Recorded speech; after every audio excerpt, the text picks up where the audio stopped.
Hi all.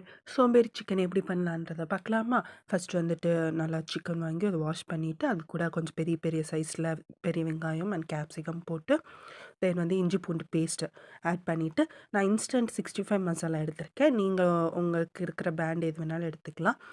R நம்ம வீட்டில் இருக்க மசாலாவும் ஆட் பண்ணிக்கலாம். என்னென்ன மசாலா வேணுமோ அது உங்கள் சாய்ஸ். ஆட் பண்ணிவிட்டு பெப்பர் ஆட் பண்ணிவிட்டு கொஞ்சம் எண்ணெய் ஆட் பண்ணிவிட்டு நல்லா இந்த மாதிரி 65க்கு மேரினேட் பண்ணுற மாதிரி நல்லா மேரினேட் பண்ணிவிட்டு உடனேவும் செய்யலாம், இல்லை வந்துட்டு ஊற வச்சு ஒரு 1/2 அன் ஹவர் கழிச்சு கூட செய்யலாம். நாங்கள் வந்து எமர்ஜென்சி சோம்பேறி சிக்கன்னாலே டக்குன்னு செய்கிறது தானே.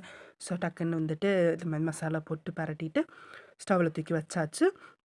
அப்பப்போ வந்து கிளறி விட்டுக்கிட்டே இருக்கணும். தண்ணி எதுவுமே ஆட் பண்ணக்கூடாது. அந்த இன்ஸ்டன்ட் மசாலாலேயே உப்பு எல்லாம் இருக்கிறனால நாங்கள் வேறு எதுவுமே ஆட் பண்ணல. அது அப்பப்போ கிளறி விட்டு மசாலா பச்சை வாசனை போய் சிக்கன் வெந்துருச்சுன்னா சோம்பேறி சிக்கன் ரெடி. இந்த மாதிரி வீடியோஸ்க்காக நம்ம சேனலை மறக்காம சப்ஸ்கிரைப் பண்ணிக்கோங்க.